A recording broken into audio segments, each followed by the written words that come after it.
S'il vous plaît. Alors, Madame Le Pen, ainsi qu'à tous les autres candidats, j'ai le même discours. Vous avez 10 minutes d'introduction. Et ensuite, questions-réponses, avec à la fois les questions qui viennent de la salle et le Conseil de l'agriculture française. Je vous en prie, Marine Le Pen, vous avez la parole. Madame le Président, Mesdames, Messieurs, en ces temps de crise profonde, je crois comme vous qu'il y a un avenir pour nos agriculteurs. Je crois aussi que l'agriculture est un atout vital pour notre pays, pour sa souveraineté, pour ses territoires ruraux, et j'entends me battre jusqu'au bout pour lui rendre sa place légitime. Alors, malgré ces années atroces que vous traversez, sans savoir combien de temps il vous faudra encore subir un sort qu'aucun de vous ne mérite, je vous le dis, tenez bon. Tenez bon, car si votre situation est périlleuse, elle n'a rien d'irrémédiable. Agriculteurs, êtes-vous responsable des crises qui vous accablent? Je ne pense pas. Seriez-vous au sein d'une Union européenne modèle les cancres du continent? Je suis sûr du contraire.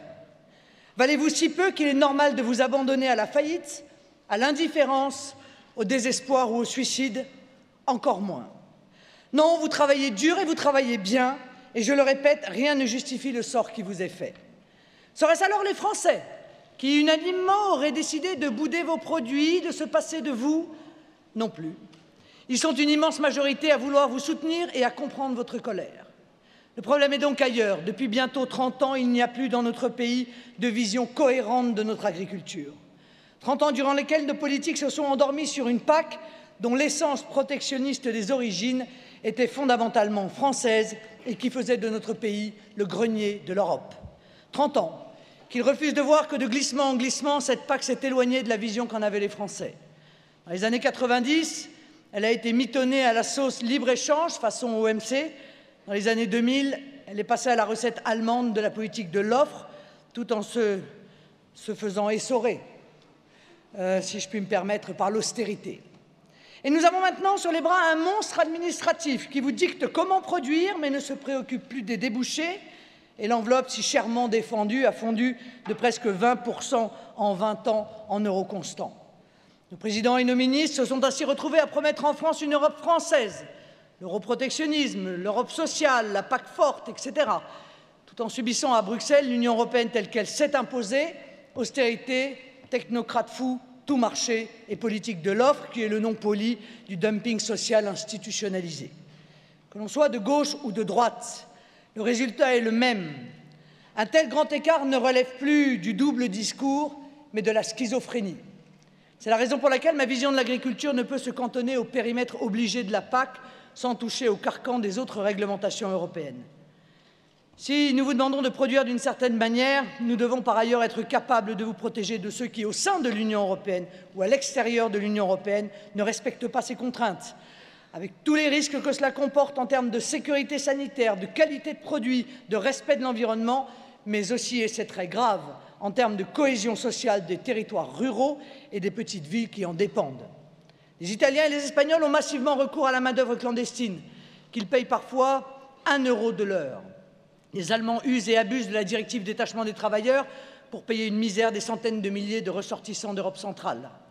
La Commission européenne applaudit, pas les Français qui se souviennent que leurs ancêtres ont aboli le servage et ses différents avatars lors d'une certaine nuit du 4 août 1789. J'affirme ensuite qu'il est de notre devoir de politique de veiller à ce que ces produits français, qui offrent toutes les garanties auxquelles sont attachés les Français, se distinguent parfaitement dans les rayonnages de supermarchés face à des produits qui, s'ils viennent d'ailleurs, sont priés de mentionner clairement leurs origines sur leurs étiquettes. À nous d'assurer aussi à vos produits la première place sur les plateaux repas de la restauration collective. Quoi de plus légitime, puisque celle-ci est en grande partie financée par les impôts des Français. Tout comme il est de notre devoir de défendre à l'export des accords commerciaux équitables qui respectent le travail de nos agriculteurs et non de sous-traiter à la Commission européenne, avec des mandats de négociation exclusifs, des accords de libre-échange dont les agriculteurs sont les éternelles variables d'ajustement. C'est injuste, mais en plus c'est idiot. L'avantage acquis dans de tels traités ne dure pas, alors que la filière sacrifiée l'est pour longtemps. Les éleveurs ovins sacrifiés à la Nouvelle-Zélande, les maraîchers et les arboriculteurs offerts à l'Espagne, au Maroc et à la Turquie savent de quoi je parle. Alors oui, c'est aussi à nous politiques de veiller à ce que vos produits soient reconnus pour leur qualité, leur niveau de sécurité sanitaire et leur image de marque dans les négociations commerciales que nous devons mener nous-mêmes. Comment exporte-t-on dans de telles conditions, me demanderez-vous? Eh bien, le constat est simple. La France exportait beaucoup mieux ses produits agricoles et agroalimentaires quand les Français mangeaient français. La grande glissade de notre balance commerciale a démarré en même temps que l'effritement de notre marché intérieur sous la pression des productions étrangères bas de gamme. On exporte bien ce que l'on consomme bien. Le vin, et c'est notoire, fort du soutien massif et assumé des consommateurs français, a lui suivi une pente inverse. Pour combien de temps, me dit-on du côté de Narbonne et du Roussillon, où l'on manifeste contre la concurrence déloyale des vins espagnols? J'en profite pour saluer ces milliers de vignerons courageux dont la colère légitime vient opportunément nous rappeler que même les produits de qualité ne peuvent résister seuls à l'offensive du dumping institutionnalisé par Bruxelles. Voilà dans les grandes lignes ce patriotisme alimentaire qui est la base de la vision que je porte pour notre agriculture. Regardons maintenant sous le capot et voyons comment cette vision sera appliquée et fonctionnera. Règle numéro 1. Vous, agriculteurs, organisés en plusieurs syndicats, mais également au sein des interprofessions, vous êtes plus légitimes que des technocrates européens pour décider de ce qui vous est bénéfique. Quand je propose de franciser les aides agricoles, ce qui revient à garder l'argent que nous donnons à Bruxelles et au passage à économiser les 9 milliards que nous leur offrons chaque année, ça n'est pas pour que ces aides soient distribuées de la même manière, aberrante et coûteuse. Non, je pense que chaque filière doit être libre de choisir, sous le contrôle de l'État, la manière dont elle souhaite être aidée. Je parlais tout à l'heure de la qualité des produits français. De ce côté-là aussi, vous devez jouer le premier rôle pour assurer la meilleure segmentation possible au sein de chaque filière et être efficacement soutenu pour le faire. De la même manière, vous ne pouvez plus être l'éternel pot de terre des négociations commerciales face aux pots de fer que sont les multinationales de l'agroalimentaire et de la grande distribution. Ces négociations doivent être menées à égalité entre producteurs, transformateurs et distributeurs. Et c'est à l'État de garantir l'équité de ces négociations afin qu'elles ne pénalisent aucun de ces acteurs, mais qu'elles ne se fassent pas non plus au détriment des consommateurs. La valeur ajoutée de vos produits, comme le pouvoir d'achat des Français, c'est à nous, politiques, de les défendre, et non à Michel-Édouard Leclerc, dont les préoccupations vont plus aux 17 milliards de chiffre d'affaires annuel de sa nouvelle centrale d'achat franco-allemande qu'aux intérêts de 66 millions de Français. Je précise au passage que ces géants, tous géants soient-ils, seront sûrement beaucoup plus polis avec vous quand ils ne pourront plus se reposer sur les pires produits bas de gamme étrangers pour vous imposer des prix toujours plus bas. Autrement dit, fin de la récréation du libre-échange dérégulé, fin de la guerre des prix, début des vraies négociations et carton rouge pour les tricheurs. Enfin, il y a des spécificités bien françaises dont vous vous passeriez volontiers, ce que je comprends tout à fait. Je suis patriote, mais cela ne m'empêche pas d'être lucide. Concernant le temps de travail, comme je l'ai dit à d'autres secteurs, je suis favorable à un assouplissement des 35 heures, à condition que le temps de travail négocié par branche soit intégralement payé. Les 37 heures payées 37 heures, pourquoi pas? Les 37 heures payées 35 heures, jamais. De la même manière, je pense que l'agriculture serait une grande bénéficiaire d'un retour à la défiscalisation des heures supplémentaires. Il y aura également, vous le savez, des baisses de charges, comme je m'y suis engagé pour les TPE et les PME, qui sont la priorité de mon quinquennat. Concernant la transmission des exploitations, je suis favorable à la suppression des droits de succession, à condition, bien sûr, de maintenir l'activité de l'exploitation. Concernant les normes, je vous ai dit tout à l'heure tout bien que je pensais des normes quand elles sont utilisées à bon escient. Je vais maintenant vous dire tout le mal que je pense des dispositifs actuels, illisibles, compliqués et surtout générateurs de formulaires à n'en plus finir. Des normes fortes et utiles, ce sont avant tout des normes claires. Leur contrôle doit également être revu afin de ne pas exposer les agriculteurs à plusieurs contrôles de services différents et absolument pas coordonnés. Vous savez évidemment de quoi je parle. Concernant les retraites, mon minimum retraite de 1 000 € s'applique bien entendu à l'agriculture, ainsi que la prime de pouvoir d'achat d'environ 1 000 € par mois pour les salariés et retraités touchant moins de 1 500 € par mois. Le déficit du système de protection sociale des agriculteurs ne peut leur être imputé en aucun cas, puisque l'objectif de réduction du nombre d'actifs agricoles a longtemps été une priorité politique. Cet inventaire n'est pas exhaustif, mais le temps est compté. Avant de répondre à vos questions, je souhaiterais m'attarder encore sur un point. Cette élection présidentielle est cruciale pour l'avenir de votre profession. comme elle l'est pour l'avenir du pays tout entier. Je veux vous mettre en garde contre un sophisme particulièrement en vogue en ce moment, un sophisme d'autant plus dangereux qu'il sert d'argument définitif à tous ceux qui refusent de remettre en cause l'Union européenne telle qu'elle est, tout en sachant qu'elle ne véhicule plus aucun idéal commun. Le machin s'est rendu invendable et pourtant il faut bien continuer à le vendre. Alors, faute d'idéal, on choisit la facilité, on dénigre la France. On ne dit plus que c'est bien, on explique que c'est rendu nécessaire par les prétendues faiblesses de la France et surtout des Français, une sorte de purge salvatrice qui a mauvais goût, mais serait vitale pour l'avenir du patient. L'un explique que la France serait plus grande si elle était plus européenne, l'autre explique que la France serait plus grande si elle était un peu plus allemande, mais les deux sont d'accord pour dire que la France est trop française et que pour conserver sa grandeur dans le monde, il lui faut devenir moins française, ce qui revient à dire que moins il y a de France, plus elle est puissante. Forcément dit comme ça, c'est beaucoup moins crédible. Je pense autrement et je ne m'en excuse pas. Je pense que les Français sont les meilleurs atouts de notre pays et qu'ils n'ont pas à se faire dicter leur conduite par des gens qu'ils n'ont pas élus. Je pense que dans le monde qui se redessine sous nos yeux, les Français doivent pouvoir parler d'une seule voix, la leur. Je pense par exemple, je termine, que nous ne pouvons pas sous-traiter la négociation. Je vous en prie. Que nous ne pouvons pas sous-traiter la négociation du Brexit à M. Juncker et à sa clique ni à Mme Merkel, et que si nous le faisons, il ne faudra pas venir se plaindre si les intérêts de la France ne sont pas bien défendus. C'est pourtant ce que le gouvernement de M. Hollande a fait avec M. Poutine. Je pense que vous êtes très bien placé pour connaître les conséquences de cette démission, puisque c'est vous qui continuez à payer l'addition. Alors là, je commence à avoir un mandat non seulement de la salle, mais aussi du Conseil. Respect des règles habituelles pour tous les candidats. Je vous en prie, il faut conclure votre propos liminaire, Marine Le Pen, s'il vous plaît. Je pense que dans cette affaire de l'embargo russe, vous vous souvenez également de l'attitude inqualifiable du commissaire Hogan à votre égard.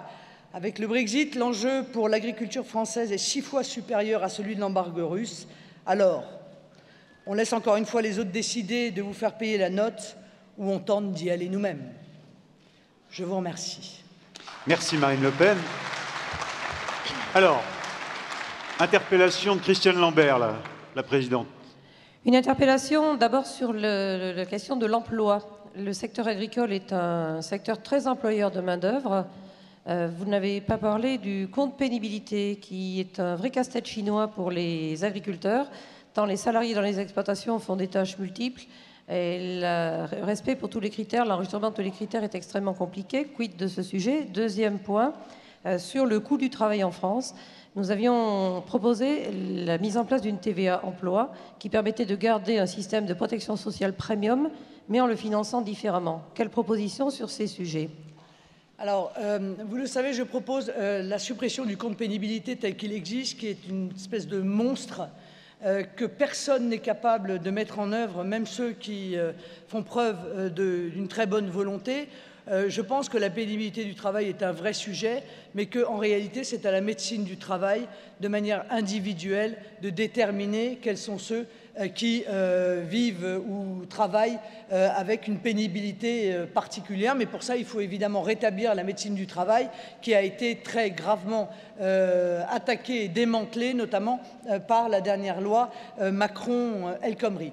Concernant la baisse des charges, vous savez que je veux transformer le CICE en baisse des charges. Je rappelle que le CICE a été négocié par un certain nombre de syndicats patronaux. La contrepartie s'était affichée sur un pins. Il y avait marqué 1 million d'emplois. Bon, depuis, le pins a été retiré.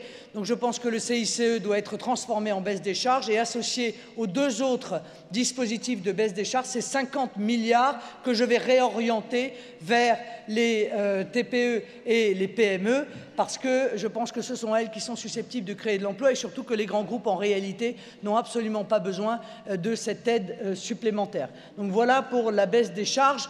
Étant entendu, et pardon de le rappeler, parce qu'il y a quand même des cercles vicieux ou des cercles vertueux en économie, que le meilleur moyen de faire baisser les charges, c'est de retrouver précisément la voie de l'emploi, parce que plus, évidemment, le chômage est important, plus les charges sont elles-mêmes importantes. Alors, 2 questions qui viennent de la salle et qui concernent l'Europe. Une formulation, je dirais, politique. La PAC, c'est l'Europe, et l'Europe, c'est la paix. Est-ce qu'on casse tout? Ça, c'est la formulation politique. Et puis, une dimension un peu plus technique. Le Brexit devrait coûter entre 50 et 60 milliards d'euros aux Britanniques. C'est en tout cas les chiffres qui sont actuellement cités. Combien, s'il y avait un Frexit, combien pour la France? Quel impact sur notre agriculture française? Voilà les deux questions qui viennent de la salle. Marine Le Pen. La PAC, c'est la paix. Je ne vais pas entendre ça ici. La PAC, l'Europe, c'est la guerre. L'Europe, c'est la guerre des prix dans tous les domaines. L'Europe, c'est la guerre entre les salariés qu'on jette les uns contre les autres. L'Europe, aujourd'hui, c'est le dumping social. Aujourd'hui, c'est la concurrence internationale déloyale. C'est l'injustice la plus profonde qui fait que les produits agricoles français, qui sont d'une qualité infiniment supérieure à d'autres, parce que précisément les agriculteurs ont fait des efforts surhumains, non seulement pour la qualité de leurs produits, mais en investissement pour les obtenir, et se retrouvent mis en concurrence déloyale sur le marché avec des productions qui ne respectent aucune norme, soit parce qu'elles n'existent pas, soit parce qu'elles ne sont pas, en l'occurrence, respectées ou contrôlées de la même manière que vous l'êtes. Donc non, on ne peut pas dire aujourd'hui que l'Europe, c'est la paix, quand les capitales s'insultent les unes les autres, en toutes circonstances, entre l'Allemagne, la Grèce, la France, l'Italie et j'en passe. Bon. Encore une fois, je vous ai dit ce que je pensais de la PAC. Je pense que la PAC est une catastrophe et on nous explique qu'il va falloir se battre pour la suivante face à certains pays membres qui expliquent qu'elle n'a plus lieu d'être. Bon. Autrement dit, on va mettre toutes nos forces pour négocier une solution qui ne marche plus.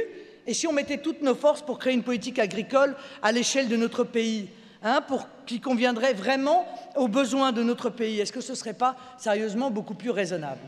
Sur le prix du départ Brexit. Éventuel. Bon, alors moi, excusez-moi, mais je vous appelle quand même à la prudence sur toutes les anticipations qui sont faites. Ça a un nom, ça s'appelle le projet peur. Dès que nos élites ne veulent pas que quelque chose se passe, ils vous expliquent que ça va être la catastrophe, que le soleil va s'arrêter de briller, qu'il va y avoir une invasion de sauterelles, et j'en passe et des meilleurs. Ils ont fait la même chose pour le Brexit. Avant le Brexit, y compris la Banque britannique a dit, le chef de la Banque britannique, qu'il y aurait une récession entre 0,1 et 1%. Et il a été obligé de revenir devant nous pour expliquer qu'il s'était trompé, puisque la croissance de la Grande-Bretagne est de 1,8, c'est-à-dire beaucoup mieux que nous, je vous le rappelle. Le chômage n'a jamais été aussi bas depuis 10 ans, et en évaluant à nouveau leur monnaie à sa juste valeur, c'est-à-dire en la dépréciant de 15%, puisque c'est ce qui s'est passé avec la livre, eh bien, ils ont vu une explosion de leurs exportations. Voilà, donc, tous les malheurs qui devaient arriver à la Grande-Bretagne ne sont pas arrivés. Du coup, face au mur de la réalité, on vous dit aujourd'hui, non, mais c'est parce que ce sera plus tard la catastrophe. Moi, je crois que ce ne sera pas la catastrophe, précisément parce qu'il n'y a pas de gestion plus efficace que celle qui est faite au plus près des intérêts nationaux de chacun des pays. Question de Michel Pruck, qui représente le secteur mutualiste et coopératif. Madame Le Pen, on a bien entendu sur la mondialisation, sur l'Europe. Au niveau national, on voit beaucoup d'agriculteurs, des chefs d'entreprise qui portent des projets, qui construisent leurs projets dans le respect des réglementations en vigueur, qui bénéficient des autorisations. Et derrière, on voit émerger soit un changement de réglementation en intermédiaire, soit des associations anti, quelque chose qui viennent bloquer les projets et des pouvoirs publics qui ne font pas respecter les engagements qui ont été annoncés qui ont été acceptés par cette même administration. Que comptez-vous faire pour libérer justement cette énergie d'entreprise dans ce pays et comment comptez-vous faire que ce qui est la règle établie soit bien respecté au moment où les projets sont dans ces règles-là? Marine Le Pen. Bon, mais ça c'est le problème de la parole de l'État. Mais pour qu'un État puisse respecter sa parole, encore faut-il qu'il ait le pouvoir de décision. Pardon, mais c'est ça le problème essentiel. C'est qu'aujourd'hui, vous vous retrouvez confronté à un empilement de normes. Il y a les normes européennes et puis il y a les normes françaises. Et comme la France cherche depuis des années à être la meilleure élève de l'Union européenne pour avoir, je ne sais pas, une petite félicitation de Madame Merkel ou autre, eh bien en réalité vous êtes ceux sur lesquels pèse une absence totale de visibilité pour l'avenir. Donc vous le savez, moi je suis pour la simplification des normes, j'y tiens, je vous l'ai dit dans mon intervention, parce que je pense que c'est une garantie de qualité et que cette garantie de qualité, c'est en fait votre meilleure arme pour l'exportation, mais de manière raisonnable.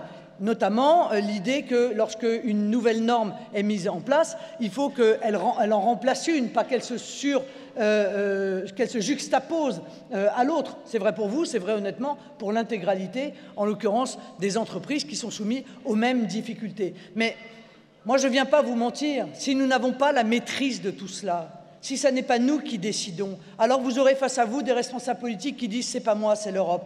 Vous les connaissez, ça fait des années qu'ils viennent vous dire « c'est pas moi, c'est l'Europe ». Mais je vais aller voir, hein, je vais aller défendre vos intérêts, vous inquiétez pas. Et puis ils reviennent en disant bah, « on n'a pas réussi ». Voilà, on n'a pas réussi, on s'est battu, hein, mais pour finir, c'est l'Union européenne qui a gagné. Donc reprenons, vous savez, Theresa May l'a dit simplement pour le Brexit, elle a dit « nous voulons reprendre la maîtrise des choses ». Eh bien, je pense qu'en France aussi, il est temps de refermer cette parenthèse qui a échoué et reprendre tranquillement la maîtrise des choses. Christiane Lambert. Madame Le Pen, j'ai participé la semaine dernière à un grand oral de représentants des candidats à la Fondation pour la recherche pour la biodiversité, où votre représentant a développé la vision de votre projet sur l'agriculture et la biodiversité en parlant beaucoup de sa priorité, de votre préférence pour l'agriculture paysanne. Ce sont les termes qu'il a employés à multiples reprises. Et il a prôné la fin de l'usage des produits phytosanitaires très rapidement. Qu'en pensez-vous? Que nous dites-vous, vous? Merci. On l'espère honnêtement, très objectivement. Je pense que tout le monde espère que l'avancée des technologies permette demain de pouvoir avoir des produits qui seraient utilisés et qui seraient les plus inoffensifs possibles pour la santé. Enfin, je pense que c'est aussi évidemment votre espérance, mais nous sommes conscients de la réalité. Nous sommes dans le concret et lorsque ces débats-là existent au Parlement européen d'ailleurs, nous disons régulièrement attention à ne pas interdire un produit, mais qui n'a pas de remplaçant, et qui donc créerait encore une concurrence déloyale supplémentaire, puisqu'il serait interdit sur nos propres territoires, mais qu'en revanche, il serait utilisé par nos concurrents directs, y compris objectivement au sein de l'Union européenne.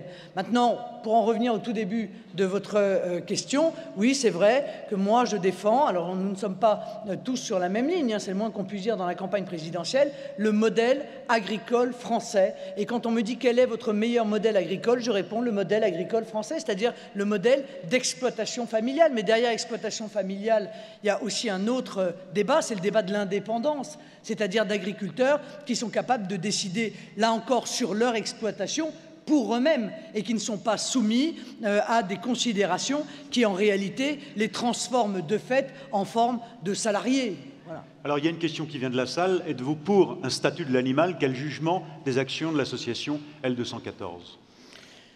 Alors, je sais très bien l'angoisse et le sentiment d'injustice que ressentent beaucoup d'entre vous. Moi, je vais vous dire très clairement, je pense d'abord qu'il est difficile de demander de plus en plus d'efforts à nos agriculteurs tout en payant leurs produits avec des prix de plus en plus bas. Moi, je condamne les actions qui s'en prennent aux hommes qui travaillent dans des conditions difficiles, qu'il s'agisse d'ailleurs de l'élevage ou des abattoirs. Oui, je souhaite effectivement soutenir la rénovation de nos abattoirs, que je trouve indispensable pour le bien-être animal, et je suis convaincu, pour en avoir discuté longuement avec eux et avec beaucoup d'entre eux, que les éleveurs sont exactement sur la même ligne. Mais pour ça, il faut évidemment mettre en place l'électro-narcose, mais je ne sais pas pour quelle raison il y a un blocage, en l'occurrence, sur ce sujet. Il faut aussi prendre en compte la demande des Français en la matière, ce qui appelle logiquement à cesser aussi d'importer des produits carnés qui ne respectent pas au minimum les normes en la matière. Parce que là encore, vous êtes en première ligne, mais on se pose assez peu de questions sur les produits qui arrivent de l'extérieur et pour lesquels la question du bien-être animal n'est pas posée par les différentes associations. Moi, je suis convaincu que l'immense majorité des éleveurs sont attachés au bien-être de leurs animaux, je l'ai dit à de multiples reprises, et que donc il faut, encore une fois, être prudent sur ces sujets, ne pas attaquer les hommes et travailler tous ensemble pour que ce bien-être animal puisse avancer. En revanche, effectivement, je suis contre la modification du statut légal des animaux. Je l'ai également dit à de multiples reprises. Marine Le Pen, vous êtes arrivée presque au bout de votre temps. Je vous propose de conclure, si vous voulez bien, en quelques mots, votre intervention ce matin dans le monde agricole. Marine Le Pen. Bien, écoutez, oui, effectivement, en quelques mots, pour vous dire que nous n'avons absolument aucune raison d'avoir peur d'être libres. Nous l'avons été pendant des siècles. Et je pense au plus profond de moi, comme beaucoup de Français, que nous sommes arrivés au bout, en réalité, de la logique de cette Union européenne et des décisions qui sont prises par des technocrates de Bruxelles pour notre bien et qui, en réalité, au bout du bout, eh bien, nous ont fait beaucoup de mal. Je voulais vous dire aussi que vous êtes des agriculteurs. Moi, je suis petite fille, arrière-petite-fille, arrière-arrière-petite-fille de marins pêcheurs. Labourer la terre et labourer la mer, somme toute, c'est les mêmes valeurs qui sont au centre de nos existences. Nous sommes aussi des Français. Nous sommes attachés à notre pays, à son patrimoine matériel et à son patrimoine immatériel. Et vous participez, vous autres agriculteurs, non seulement à la défense au quotidien de son patrimoine matériel, mais aussi, ne l'oublions pas, de son patrimoine immatériel. Alors j'espère que les explications que je vous ai fournies vous permettront de mieux comprendre la cohérence et la vision que je porte pour l'agriculture française, que je ne segmente pas, mais que j'intègre dans une vision globale de la France. Je vous remercie. Merci.